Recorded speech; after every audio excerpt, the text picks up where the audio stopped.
Good evening, everyone. We're just going to go ahead and get started. But before we do, I wanted to thank all of you for being here today and those who are joining us by Zoom as well. These are one of my favorite types of events that I look forward to throughout the year, not just because it's an opportunity to really summarily share some of the things that I've been working on alongside our city council, but also an opportunity to hear from you on all of the things that we've been working on. And it helps me it helps guide me in the decisions that I end up having to make on city council on your behalf. So thank you for participating and for being here. I also wanted to recognize a few individuals who are here today. Councilmember Reed from District 3 is here in the back. I think I saw the mayor here somewhere in the back. And then we have Kim Brady from our school board who is here. Thanks for being here. Just to kind of give you a sense of how today will go, I don't want to keep here longer than you need to be. I'll try to get through the presentation in about 45 minutes, and I'll leave 15 minutes at the end for any questions, comments, and concerns, which you can direct here using the microphone right over here in front of the podium. And for those who are on Zoom, feel free to submit through the question and answer section of Zoom, or just ask on one of the comments, and one of the staff members can ask the question on your behalf. If there are any other questions that we didn't have an opportunity to get to, I won't be leaving. I will be here as long as you need me to, so I'll stay here as long as you want me to answer any questions or have a conversation. So with that being said, let's go ahead and get started. Now, before I talk a little bit about some of the updates that have been going on in District 3, I kind of wanted to talk a little bit about what has guided my kind of the foundation of how I make decisions on your behalf. When I ran, and even up until this point, there's been a recurring theme of things that I've heard, and I've tried to have any initiative that I spearhead or anything that comes before me that I support touch on one of these three topics. And I think as I go through the presentation, you'll see a theme carry forward throughout the presentation that hits on one of these three things, if not a combination of them. When I ran, and even up to this point, I heard people tell me how important public safety was and feeling safe in your own community. I heard how important infrastructure is, making sure that water is delivered to you in a safe manner, that our roads are safe. Those are the types of infrastructure things that I heard that were important. Lighting was a big one as well. And then amenities, making sure that those things that you enjoy, that you can continue enjoying them, and that we add new amenities to appeal to a growing demographic in our city, and I'll touch on that a little bit as well. But those are sort of the three focal points, and there's other things, but those, if I had to really think about it and identify the three things that were the top of mind, those were it. And so with that being said, and let me also just say that there was a lot of material here. So I had to actually go in, and we took out like 15 slides from here so that I had enough time to really delve into some of these topics that are really important. So I try to curate it and just present to you the most important information. If you do have any questions, please ask. There's probably a slide in here somewhere that I've moved to the end that I can use to address a specific topic. So don't be shy about asking at the end of the presentation.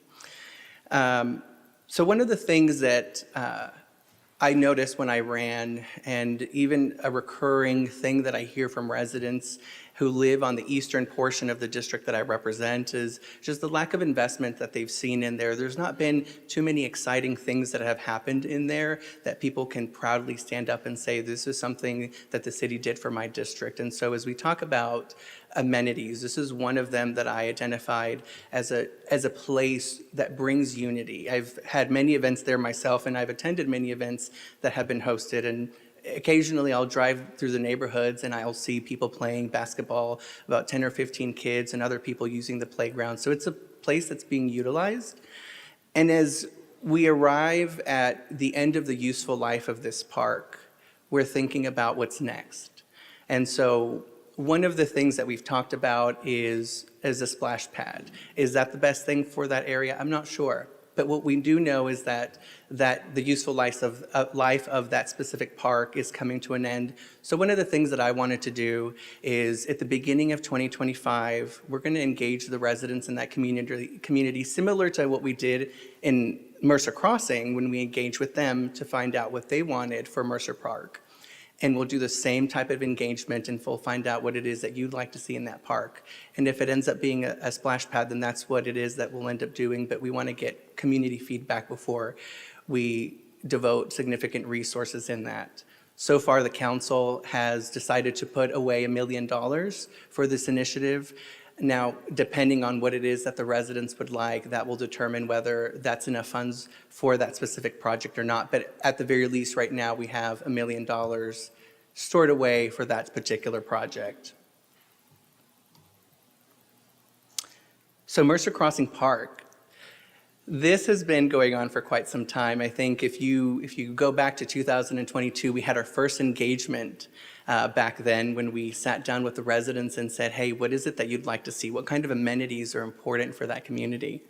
And we listened. And so these are some of the amenities that people wanted to see at that park.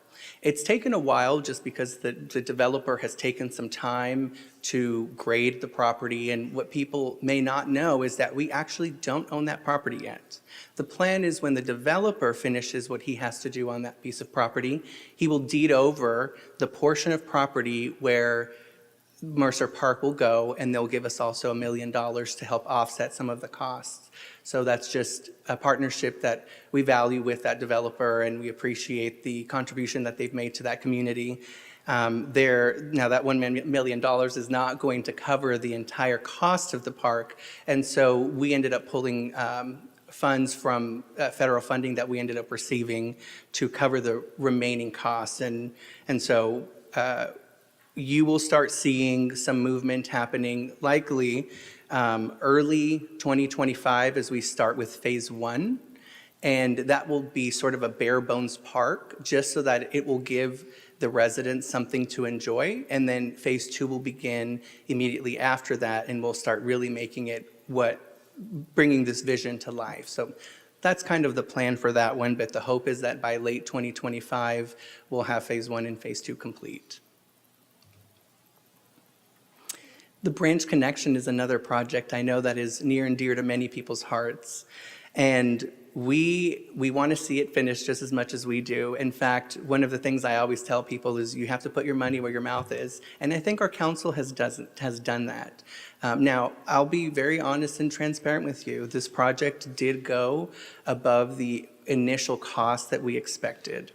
But we felt that this amenity is just that valuable for the people who use that center that we wanted to see it move forward. So we ended up infusing additional money, which is about $600,000 from the general fund, to bring this project to fruition.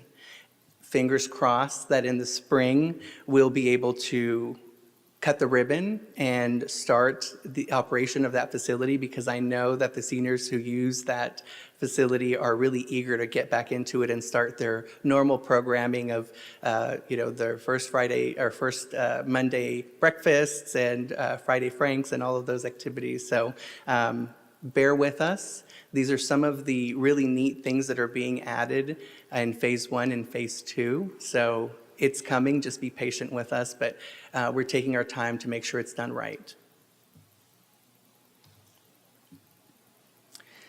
So if you've driven by Vivian Field Middle School or Farmers Branch Elementary, you might have noticed that there are some inadvertent speed bumps that have been added. And I'm being comical about that, because if you drive by there, it's like you're driving through speed bumps every 2 seconds. But it's a little bumpy right now. And the reason for that is because every year our city council prioritizes doing water main replacements. And we identify we have a list of different water mains that need to be replaced. And so this fell within the list of priorities for District 1 to be addressed. So bear with us. It's an important project that helps deliver water to you. It's an important infrastructure project. We hope that it will be done soon, but for those that are going to be affected, you should have some notification that has already gone to your home informing you of exactly what's being done and when the project is going to conclude. But this is the area that's sort of impacted right now, but bear with us. The Firehouse Theater. This theater is one amenity that I think is really near and dear to a lot of people's hearts here in the city. And I'll be honest with you, there were some concerning things that we had learned about the way that the contracts were put together. There wasn't clear communication about the expectations from either party. And so one of the things that our council did over the last 6 months is we sat down with them and figured out what agreeable terms we could arrive to. And I'm happy to say that we finally reached an agreement about a month ago. The Firehouse Theater's here to stay. We actually also are supporting them financially at an amount of about $20,000, which is less than what it was before, but it is an agreement that is a little bit more in alignment with the rest of our contracts that we engage in with some of our other third parties.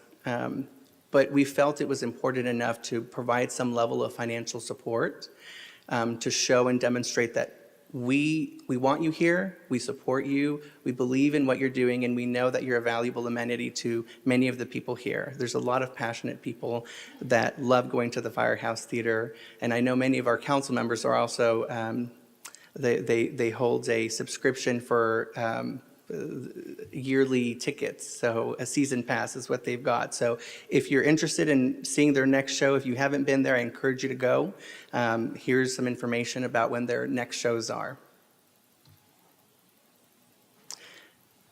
Okay, Farmers Branch Elementary. Many have probably gone there or have had kids that have gone there, or maybe you voted there, but some time ago. But Farmers Branch Elementary is one of the 3 schools that has been identified by the school board to be completely demolished and rebuilt. It is a school that has been around for almost 60 years, and it really needs that fresh new look that all the other schools have. Now, initially, one of the concerns that I had is all of the different children that might be affected by being displaced during the time of construction. So one of the things that I've worked together with the school board is finding a way that we might be able to not displace those students. I think if we look back at COVID, we see what a change in environment does and the long-term effects that it has on children's learning. And so I'm working really hard with the school district, and I know they're working real hard on a solution. We haven't arrived at one yet, and I can't really delve too much into it because it's a matter of executive session that was discussed with them. But what has been shared publicly is that we are discussing the potential of a land swap so that the school can be built while the old school is in operation, and then when the new school is fully built out, then the students can move over, and then they basically give us the land where the old school was. So we're talking about a little bit of a land swap, but that's really all that has been shared. No final decisions have been made, but for those of you who have children there, just something to know about. And we have a school board member here in the back, so I'm sure she can help out with any further questions there. I don't want to delve too much into her space, but that's a little bit about what's going on, and here's some of the benefits of things that are coming with the school by doing a complete rebuild. So some of you might have heard about the Minor Home Repair Program maybe 2 years ago, and it hasn't really been promoted too much. And the reason why is because we were still working on how to administer the program. We as a city are not large enough to have our own social services department. Other cities do. And the social service department essentially focuses on administering these types of programs and really any of the other services that usually an organization like MetroCrest Services provides is what sometimes cities provide directly. We are too small to have an entire department that's responsible for administering these programs. And so that's why we end up giving to some of the organizations that we do give to, like MetroCrest Services and Woven Health Clinic. But what we ended up doing is we said, we couldn't find someone else to administer the program, so we decided to tear back some of the eligibility requirements to make it easier on our staff to administer. So now we're ready to sort of launch it and share it with the public. This is a program that's intended for individuals who may not have the means to do some really necessary repairs. I remember 2 weeks after I was elected, a big storm hit. It was a wind gust that for some reason only affected really my district, and lots of trees fell on people's houses. And one particular resident, as I was driving up and down the neighborhood seeing who was affected, they had mentioned to me that their roof had caved in and they didn't have insurance. This was a program that was able to step in to help them with that repair. There was another gentleman who didn't have hot water and didn't have it for many months. There was something wrong with their water heater, but this program was able to provide that assistance that they needed. And through the process of repairing their water heater, we found more serious issues with their plumbing that the program was able to assist with. So these are for really essential, necessary repairs that are needed in someone's homes that just may not have the means to do it themselves. Also, there might be some code enforcement issues that it's not that they don't want to be compliant, it's just that they may not have the means to be able to fix those issues. And so in those instances, this program is also beneficial. Just to give you a few examples of some ways that this program can be leveraged. It's up to $5,000 per person, and here are some of the other requirements. But if anybody knows anybody who might benefit, or if you do, this is the email address that you can reach out to for more information on the program. Another program that we recently launched is the Dallas County Replacement Housing Program. And what this is it's a program designed to identify a home that doesn't, that is really in disrepair, where it is more expensive to continuously repair the home than it is to just tear it down and build something new. And sometimes people may not have the means for that. Well, the county has partnered with us to provide us some funding for about 10 homes. And really what this program is designed to do is we identify an individual who meets some of the requirements, the eligibility criteria here. And if you qualify, they'll tear down your house and they will rebuild it absolutely free. And so this is a program where we have to find 10 people before December. So I'll ask for your help if you know anybody who's a neighbor, a family member, or a friend in Farmers Branch. It doesn't just have to be in District 1 who might meet some of these eligibility requirements, and have them reach out to us. Feel free to reach out to me as well. I'd love to get them in touch with somebody, and I think we can really turn someone's life around by doing this. So anything you guys can do to help and spread the word is greatly appreciated. This specific program has received, I think I've seen some mention of it on Facebook, so I do want to provide a little bit of context about where this program came from. It's one that I sort of spearheaded and brought forward that I thought was really important in resolving a major issue that many people may not think about until later. But what was going on was we had a resident who was in my district who served on the Zoning Board of Adjustments. And if you don't know what that board is, basically it's the appeals board. Anytime you want to appeal a decision on certain items, you go to that board and they decide it's completely separate from the city council. And it consists of a board of residents. And constantly we had a similar case come up where somebody was being forced to rebuild their garage. And the reason for that is because back in 1997, the council passed an ordinance that said every single home in Farmers Branch must have a 2-car garage, either attached to your home or it has to be a separate structure, but you must have one. Well, over time, we have seen that there's been a lot of conversions that have gone on, particularly on the east side of my district, but many of those were unpermitted. So what happens is whenever somebody sells their home and their house gets inspected, they can't get a CO because they have to now all of a sudden cough up $20,000, $30,000 to rebuild or reconvert what used to be a garage back into one, or build a separate structure. And that can be really costly after someone has just bought a brand new home. Or maybe you want to do some remodeling into your home, or maybe it's a small project. Well, this would not allow you to get a permit until you convert it back into a garage. So it was creating issue after issue after issue, and the number of times that our staff had to deal with this was too many to count. So what we did is we said, we recognize the importance of garages because it keeps vehicles off of the streets, but at the same time, we recognize that we've gotten into this situation that has created a mess in terms of operations and procedures for our staff, and headaches for our residents who are in ZBA to deal with, and even those who are going through the process of having to be forced to build a new garage or rebuild. So this amnesty program is a way to retroactively go back and say a permit will be issued for your garage conversion, provided that we can inspect it and sign off on it. And we have to be able to do that because we can't sign off on work and say that it was safely constructed when it wasn't. That's part of the process.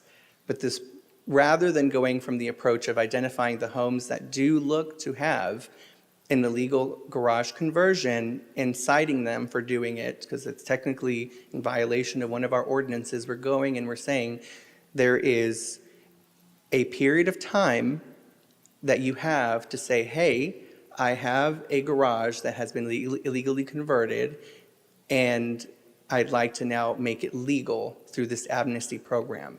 I had somebody reach out and they said, I don't know if I have one or not. What do I do? Simple. Call this phone number that's listed here. Tell them that you're not sure whether you have a permitted or an unpermitted garage conversion. And if you do have a permitted garage conversion, then you're fine. No action is needed. If it is unpermitted, then have them walk you through the process of the amnesty program. And then your problem will be solved. And that's the intent of the program.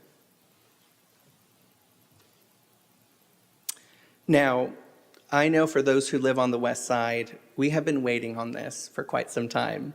And as somebody who lives out on the west side, I have been right there with you. And I want to be, one of the things you've heard me say earlier is I just want to be honest and transparent with you about what's been going on. And I will continue to do the same here.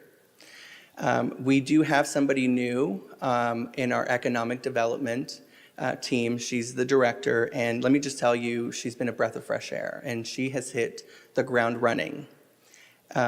Because of her work, we have been able to find that there was actually a study that was conducted in August of 2023 that identified that actually Trader Joe's was going to be the most profitable grocery store to go in that corridor. And now, just real quick, the reason why we want a grocery store there is because when a grocery store there, that grocery store is the anchor for all of the retail to come. You think about MacArthur, and you think about, I think it's a Kroger that's out there, and then think about all the retail that's there. That's what happens. And so we're wanting for a big grocery store to come to anchor that community, and then after that, the retail will follow. Now, I don't know what happened. We haven't been able to find records of any communication with Trader Joe's. But we're not done. I know that Perla has had conversations with the landowner out there and is working really hard to find something. There was 2 ideas that I had spoken to her about when it was a public meeting that we had about what's next for this corridor. One of the ideas was to have a multifamily attached to a grocery store. You probably have seen these downtown, but that's one way in which we can attract a very large retailer to come and have a direct feed of customers that live right above and to the left and to right and behind them. And so that's one idea that we had talked about, and I know she's pursuing. Another one is to find a specialty grocery store. The area out on the west side is predominantly of the Indian descent, and so Patel Brothers might be another grocery store that might be very beneficial and would do quite well in that area. So ideas like that of either a specialty grocery store or mixing multifamily with that are some of the options that we're pursuing. But like I said, Perla has done a really good job and has hit the ground running. And I apologize for past work that has not been done, but I look forward to seeing what she can present to us in the near future. Now, I did want to also talk a little bit about some major things that are going on across the city. The Pickleball Championships. And I think I see Terry smiling in the back because it's one of his favorite events throughout the entire year. It's one of mine too, and I really am excited for it to come back to our city. If you are a resident and you're interested in attending and participating in the festivities, as a resident, you do get 25% off of the tickets. And so just use the code PICKLEBALL and they'll take care of you. We have 2 restaurants that are coming on the west side over by, if you know where Luna and 635 is, there's a racetrack. And right next to the racetrack, there's a lot of restaurants that are being built out. And right there is where we're going to have a Drunken Oyster and Bugatti's Restaurant. And so that is expected to happen sometime late 2024. So soon, the residents on the west side will have a neat place to go to meet up with some residents, some of their neighbors, and have a drink and have some wonderful dinner. So check that out later this fall. Some other updates. So I know some of you here have, I've met through attending some of the median meetings that we have had, and I appreciate your efforts in participating in those meetings and advocating for it as well alongside me because it worked. We have been able to get the city to accept the transition of the Mercer Crossing medians located on Whittington and Mercer Parkway to be maintained and owned by the city. Now, if you're new to this topic, the short summary of it is basically these medians are located on public roadways, and these medians are accessed by anybody and everybody, businesses, people who live in the apartments, anybody who's visiting, anybody who might get lost. It's enjoyed by anybody and everybody who can pass through Mercer Parkway or Whittington. And that's great, but when you think about it from the perspective of a select few group of residents have to manage public roadways or medians, it doesn't make sense. And so we're moving into an alignment where these medians are now going to be maintained by the city. And the HOA has committed to fronting quite a bit of money to ensure that they can defer some of the first year costs that we're going to have to experience with onboarding these medians, just equipment and things like that. I've heard some people ask about the transition plan, and well, hot off of my email this afternoon, I was provided with the transition plan, and what it looks like is sometime mid to late spring, we should have the Mercer Crossing medians fully transitioned over to city ownership and city maintenance. So we're working on that transition plan in terms of those who still pay into that HOA. You probably won't see a change in your HOA dues until the following year, but they're going to drop significantly because you won't be responsible for maintaining those medians anymore. What you'll also see on those medians is, if you've heard about the West Side Art Trail, it is a trail that connects, it's along Mercer Parkway, and it connects the east side of our city to the west side of our city. And the reason it's called the West Side Art Trail is because it's intended to be a trail that you can walk or bike or ride your bike on, ride your bike or run or walk. And it's going to have nice art for you to look at and enjoy. So you'll see our installations happening in the first quarter of 2025 on those same medians. And the trail basically starts over here by Denton Drive. It crosses through a safe path through 35, and then it connects to Mercer Parkway and carries on to the John F. Burke Nature Preserve. So it's a neat way to connect both sides of the city. And then also one of the things that we've been working with the developer on that we've heard a lot of concerns about was the utilities being buried. They weren't buried, and let me just tell you that now they are, and the sidewalks that were on Luna Road are now complete as well. So just wanted to provide an update on those items that had been brought to our attention. Now, as I mentioned early on in my presentation, there's a lot of stuff that's going on throughout the city. There's a lot of stuff that's going on in District 1, and I couldn't fit it all into tonight's presentation out of respect for your time. But we do have a new tool. It's really neat. It's an interactive map. You just go to our website, and if, let's say, you're driving down Dennis Lane and you say, you know, it's really bumpy here. There seems to be some kind of project going on. Well, go to this map, zoom into that location, and you'll be able to click on it, and it'll tell you the description of what project is going on, when it's expected to be completed, as well as the funding source for that project. So it's a really neat tool in case you ever want to know what's going on.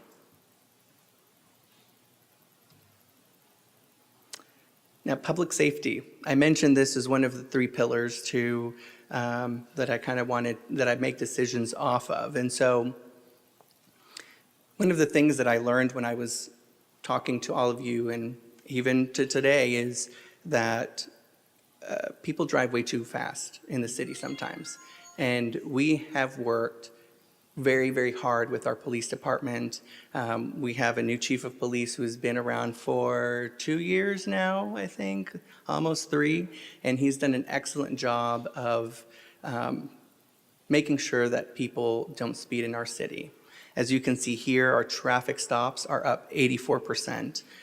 And the effect of more traffic stops is also that they're more visible. Our police are more visible to our residents and more visible to people that shouldn't be doing what they shouldn't be doing. And as a result, and I'll show here in a slide what the result of that is, but while we're talking about speeding, we've also implemented 2 additional tools other than working with the police department to focus on speeding. We have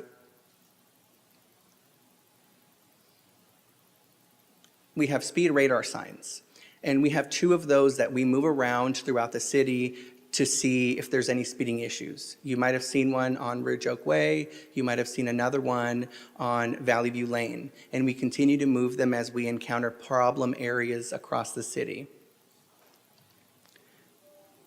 We also have a new motorcycle unit that's going to be starting. It's going to be 3 new motorcycle cops with 1 motorcycle supervisor who will supervise those 3 employees. And their responsibility is going to be predominantly speed enforcement to ensure that people slow down in our city and are mindful of those who are crossing busy intersections. And then this tool as well.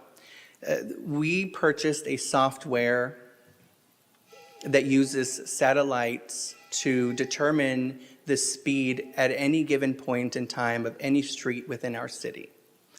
And based off of this is how we determine when we need to take action, whether it be adding a stop sign or whether it be additional enforcement in a specific area. This is one example. You have probably seen that if you're driving from Josie Lane and you're on Dennis, from Josie Lane and you're driving, let's say, to the Branch Connection, you probably have seen stop signs. It's a 4-way stop now. That is a result of this. This system flagged us and said, people are speeding here. So we need to either figure out whether we need to put stop signs or whether enforcement needs to be devoted to that specific area. And we rely on our experts, our fire, police, and public works to tell us what's best there, and they determined that a four-way stop was necessary. And so that's kind of how that happened. So we're being proactive at identifying these areas that really need attention. And as a result, our overall crime has decreased 12%, and property crime has decreased by almost 9%.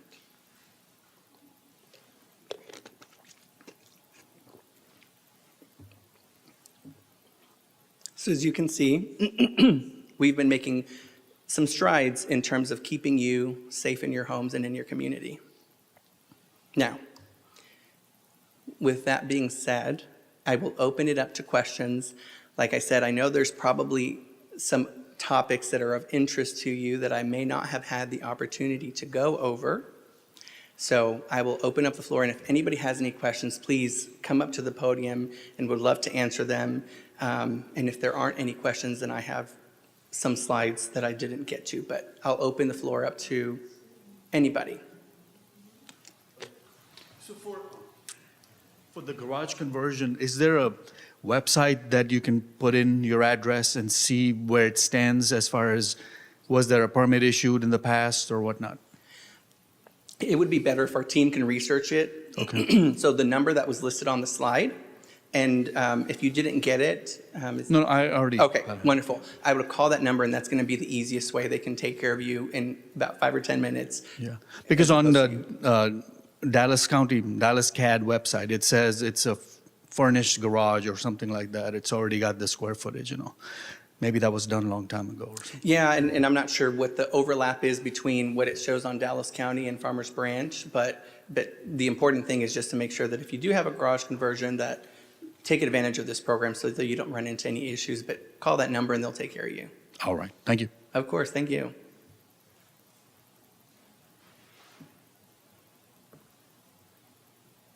Any other questions?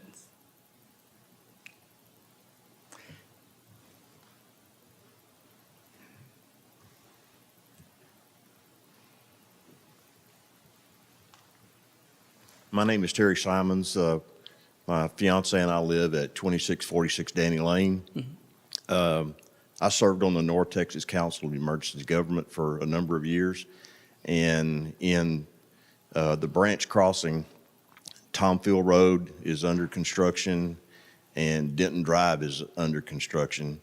And just wondering if city staff had worked with the police and fire department, egress into those neighborhoods are compromised. We've called for emergency services a couple of times, and it's taken a little bit long to get there. And then also, I'd like to say that I've addressed an issue with a neighbor down the way at 2656 Danny Lane. He has collected garbage, and we filed complaints, been working with code enforcement on getting this done.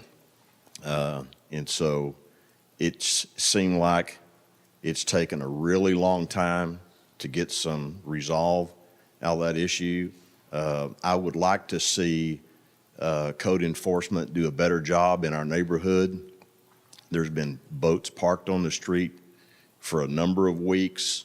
There was a FEMA trailer parked in the backyard for about a year and a half that another family was living in.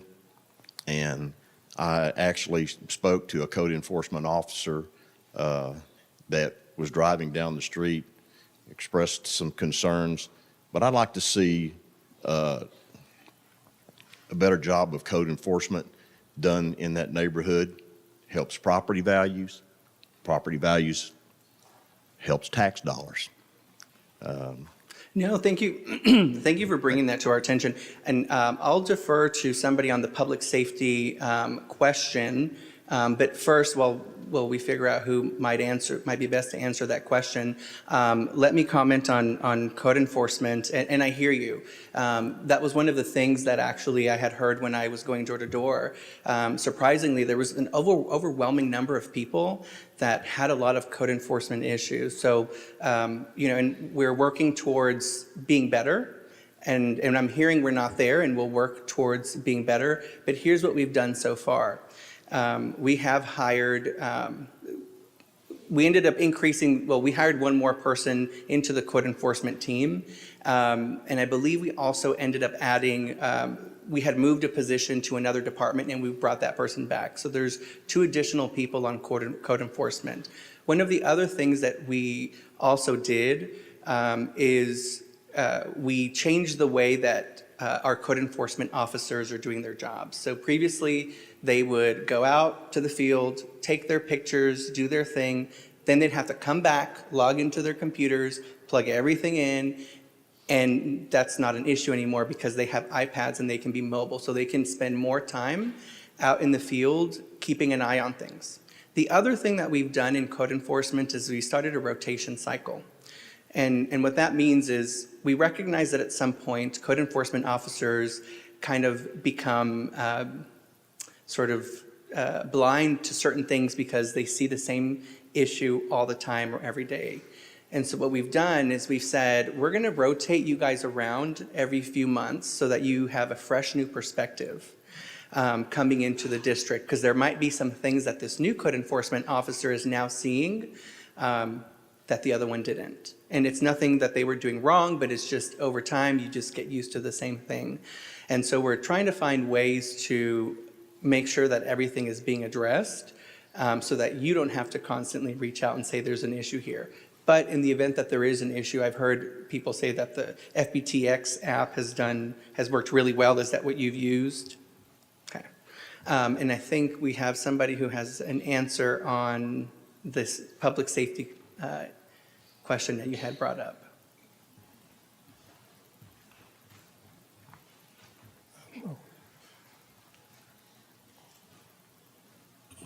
Hi, Shane Davis, Deputy Director of Public Works. So from the street perspective, Denton Drive is a couple of grants tied to that one, so we have a timeline when we need to get that project done. The Tom Field one, every year we look at our streets and prioritize based on what shape they're in. Tom Field has needed repair for quite a while. In fact, it's taken a lot more repairs than what we expected once we peeled off the asphalt. So that's been on our priority list to get repaired. I realize the timing could have been better, but also that street does need work. It's nearly completed now. Pretty soon we'll be done with the concrete repairs, then they'll come back with the asphalt and overlay that, and that road will be done. So I realize there may have been some inconvenience to y'all, but that's how we determine things based on what we see in terms of repair needs based on our windshield assessments. We drive over streets. But the Denton Drive, again, is tied to grant funding, so we got a timeline we get that one done so we can get the money back. So that's how those 2 projects were prioritized. And then I'll let him speak to the response. Daniel Latimer, I'm our fire chief here.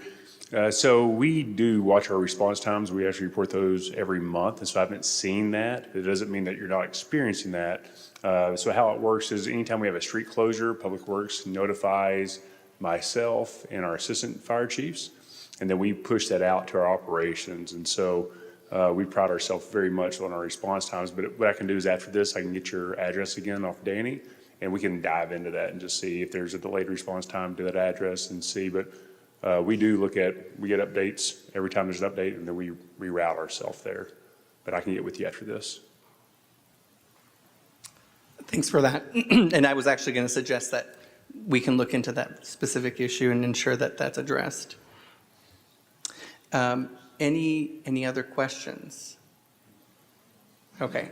And if anybody has any, feel free to interrupt me as I kind of go along. I do want to share a few more pieces of information. So one thing, so there are some flyers in the back for 2 events that we have coming up. One is Haunts and Houses. It's going to be at the Historical Park on October the 24th from 4 to 6. And we also have the Day of the Dead celebration coming up. And that's going to be on November the 1st at the Historical Park at 6:30. So there are some flyers in the back. So feel free to attend, and it's a completely free event.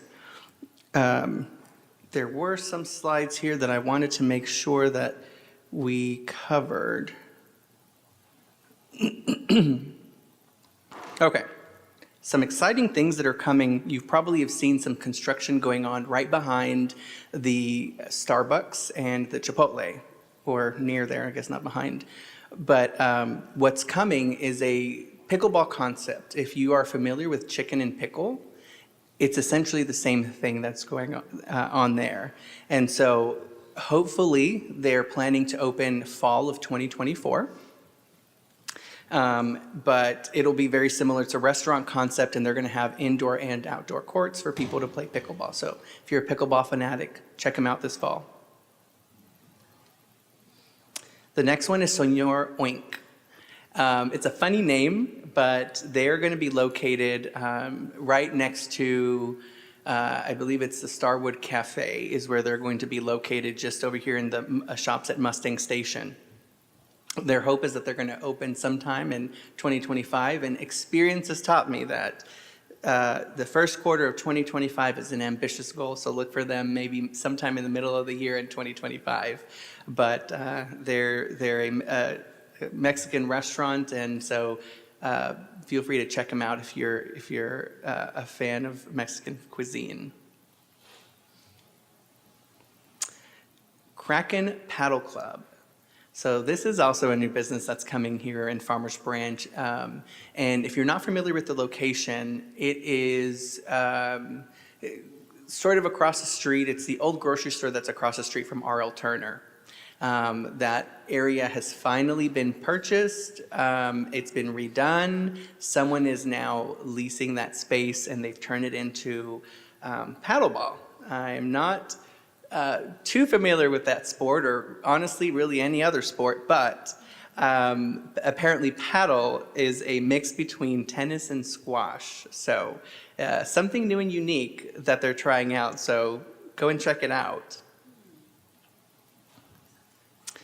So over there off of, if you're familiar, it's on Valley View in front of the green roof buildings.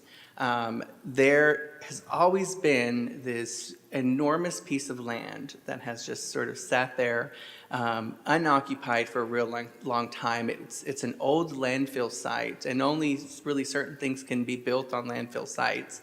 But you probably know it as the big grass field with big grass always there, and I'm sure code enforcement is very familiar with it.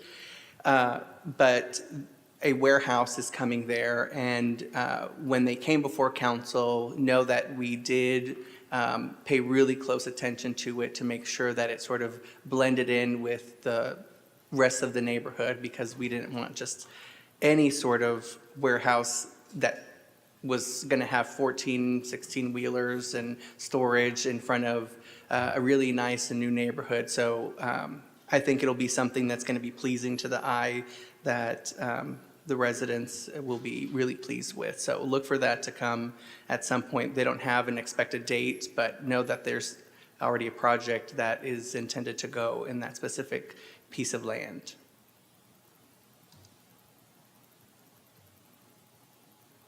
The multi-sports complex.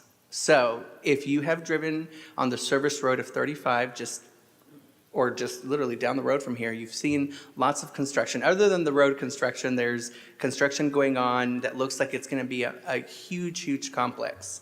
That is the multi-sports complex, and that is going to be opening hopefully early 2025. Again, history has taught me that that might be an ambitious goal, so look for them a little bit beyond that date, but sometime in 2025 they're going to be opening. And basically what it is, it's a multi-sports athletic facility, and we have partnered with the Dallas Stars to make this happen. And the way that we've partnered with them is that we've provided the funding, and they're basically paying us back for all of it. So there's really no cost to the city. But by partnering with them, we're also going to be working on some sort of agreement that the residents of the city of Farmers Branch can actually access and use that facility. So it'll kind of be like almost like a second rec center, really, but it'll be accessible to the public. We're not sure what that's going to look like yet, but we're just waiting for it to be open. But it'll be a neat new amenity for our community. So I'm certainly excited about that, and it's going to be attracting people from all over for really competitive competitions in volleyball and basketball and things like that. So it'll bring in some new tourism and hotel stays for our city as well. So it'll be exciting. And this will be the last slide that I'll talk about. One of the things that I had, when I got elected, one of the things that I looked at was to ensure that all areas and all residents across the city were being treated equally. Well, to my surprise, I found out that the residents on the west side were the only residents in the entire city that had once-a-week trash pickup. Everyone else in the city had twice-a-week trash pickup. And I said, well, how does that make sense? And someone tried to explain it to me, and it really didn't make sense. And so one of the new initiatives that I sort of spearheaded was trying to have a standard level of service for everyone across the city, no matter where you live. And so as a result of that, we were able to achieve an outcome where for a very, very, very, very minuscule price, like literally in pennies per resident per year, we're able to accomplish getting an additional trash pickup for the residents on the west side. So now they have the same service that everyone else in the city enjoys. Now, we did implement a new $5 fee per month. So you probably have already seen that. If not, you'll see it in your bill coming up shortly. And that $5 fee is intended to pay for the closure of our landfill. You probably have heard about it through the budget season, and we need to start taking proactive steps to save some money, whatever money we can, so that when we get to the point of closing the landfill, we're not scrambling, trying to figure out how we're going to pay for it. So the funds that are coming from this trash fee are going to go straight into the closure fund. But it's separate from the twice-a-week trash pickup. That was a separate thing, but it was a common topic of trash, so it was included on the same slide.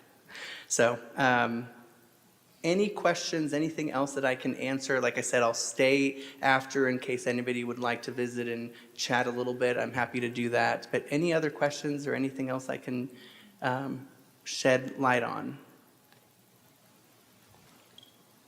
Wonderful. Well, thank you very much for coming. I really, really appreciate it. And like I said, I'll stick around, and I'm sure our staff will as well, in case you have any other questions that you'd like to ask. But really, really, thank you very much for coming. You guys have a good night. Oh, sorry, did we have questions from online? No? Okay, we're good. You guys have a good night.